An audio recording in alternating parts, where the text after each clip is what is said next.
What's going on, guys? My name is Trevor. Welcome back to the channel. The Flash zooms his way into theaters this weekend, making it the 14th and I think final DCEU movie. Supposedly this movie sets up everything for the DCU. No idea where DC stands right now, but the Flash makes, I think, the final movie into the DCEU. So we're gonna tier list rank all the DCEU movies, place them on their proper tiers. Join me down below in the comment section. What did you think of the Flash, and what is your favorite movie inside the DCEU? It's gonna be a lot of fun. We got 14 movies to talk about. These movies are in no particular order.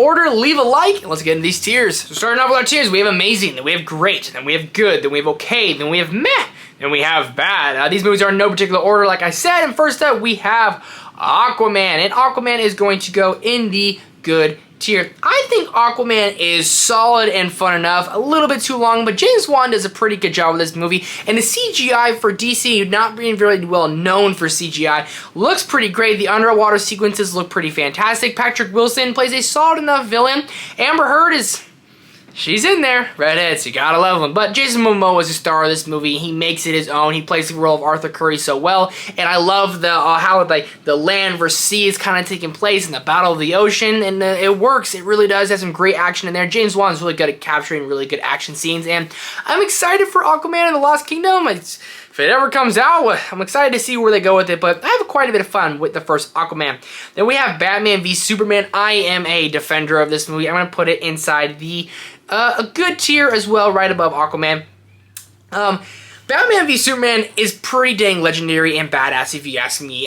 Seeing two iconic superheroes go back and forth, and when I talk about this movie, I'm really only talking about the Ultimate Edition. I still have fun with it. Tell me, do you bleed? I think it has some awesome action there. Wonder Woman's entrance was spoiled by the trailers, but has such an epic, grand, awesome entrance. And overall, I just have lots of fun when it's one. When Clark Kent, Kal-El, Superman dies, and at the end, you see that it's like the dirt rise above from his grave. I mean, pretty freaking awesome. Then we have Birds of Prey and the Fabulous Emancipation of One Harley Quinn. I'm going to put this in the great tier. I think this is one of the more underrated DCEU movies, and it has a terrible name. Should have just been called Birds of Prey. But Harley Quinn gets her own solo, basically, movie with the Birds of Prey characters. She's absolutely fantastic. Again, the CGI works very well for this film, but not a lot of CGI, not a lot of heavy CGI, more practical effects. Roman Sionis, played by Ewan McGregor, is absolutely fantastic. One of my favorite DCEU villains.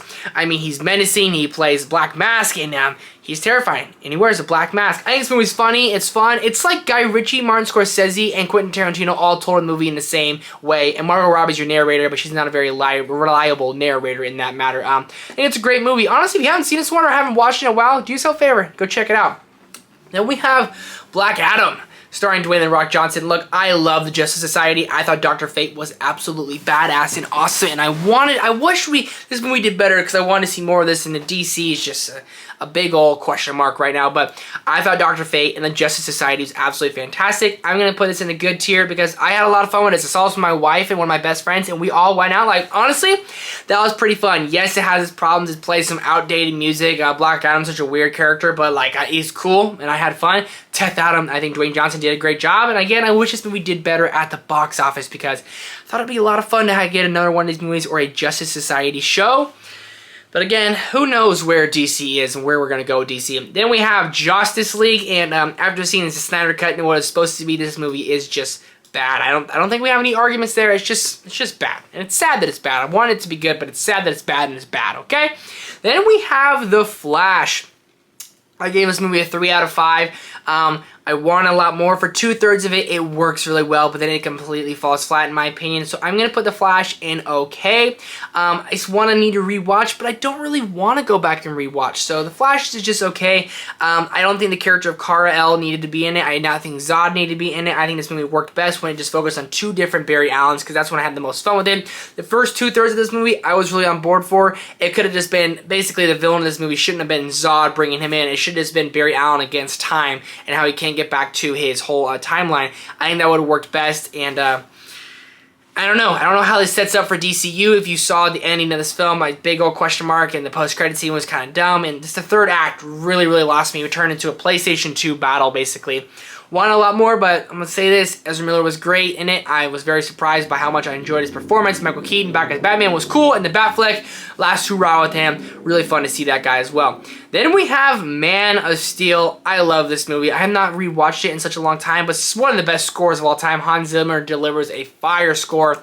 It's going to go in the great tier right above Birds of Prey and If I Was Emancipation, One Harley Quinn. Man of Steel is, I think Henry Cavill is the ultimate Superman. I don't think we'll ever get a Superman as good as him again. And it's really sad he won't be playing Superman anymore, but he plays this role just perfectly. And I love him as Clark Kent. I love him as Superman as well. And him versus Zod, yes, they run into building out again in their third and final act, but just him becoming Superman and the score always playing, and like when he's on Krypton with his with Russell Crowe, his father, and then he comes to Earth and has like those flashbacks and callbacks, and just the nice score again. I mean, it's amazing. Like, who are you going to be when you change the world, or whatever that song's called. It's, if you want to go for a long, fast run, you listen to that song because it'll get you jacked up, excited. Then we have Shazam.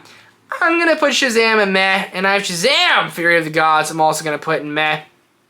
Not a big fan of either of these ones. Never a big Shazam fan. They're fun enough, but other than that, I wasn't a big fan. But I love Zachary Levi, and I'm excited to see whatever he gets to do next. Then we have Suicide Squad, 2016 Suicide Squad, that a lot of people hate. But this movie, I enjoy more than a lot of other people. It's because this is the movie that got my wife into comic book movies, and she absolutely loved it. Is it good? No. Is it okay? I'm thinking it is, and I'm really grateful for this movie because, again, it got my wife into comic movies. She hated superhero movies. This is the first comic movie that she watched, and she absolutely loved it. So, for that reason alone, it's okay. Yes, it has its problems. Yes, it's a little bit slow, but I like these characters all together. I have a fun enough time with it. I think it's one of the greatest trailers of all time as well. But the first movie going in the amazing tier is James Gunn's The Suicide Squad, going right up there in the amazing tier. What's just so bizarre about DC and the state of DC is that I feel like we still have a sense of direction, and James Gunn said they're not working on a sequel for The Suicide Squad 2, which is just a shame to me because it's one of the best, if not the best, DCEU movie, and it's my favorite DCEU movie. So I'm just a little bit confused. Again, there's a bunch of question marks surrounding DC and the DCU, so I thought this movie was fantastic. It came on, like, it was kind of still COVID going on, so it was theater, and it was also on HBO Max, which is now Max. But overall, I had a ton of fun with this one. I absolutely loved it. I love the characters. I love the vibes. I love Peacemaker. I love Deadshot, I believe his name is, by Idris Elba. These characters were great. Harley Quinn was great. James Gunn's weird direction was in this, and it was fantastic. So I wish we got to see a second one of these, but I absolutely loved it. And the opening was just fantastic. It was so freaking good, and really sad we won't get to see a sequel anytime soon. Then we have Wonder Woman 84. It's just going in the bad tier. I mean, just I don't know what happened in the sequel. I mean, why bring Chris Pine back when he's not even back? It just made no sense to me. I had not fun with this one at all. Cheetah or Leopard, terrible villain, just terrible. Then we have Wonder Woman, which I'm going to put in the meh tier. I was never a big fan of Wonder Woman, never understood the whole hype around it. Yes, when she's fighting, like, whatever war she's in, and she comes out of the trenches, that is a badass epic scene. I really like her chemistry with Chris Pine. I like the relationship, and I like the way Patty Jenkins tells the story enough. But overall, I have not gone back to rewatch this movie since theaters, and it's just meh. It's just meh. Maybe in the okay, but today it's in the meh tier. I'll put it in the top of the meh tier. Then we have Zack Snyder's Justice League, our final movie on this list, aka the Snyder Cut, which I'm also going to put in the amazing tier. And look, this is a 4-hour-long epic. I've only seen it the one time. That is all you need to see this film to know it is absolutely amazing.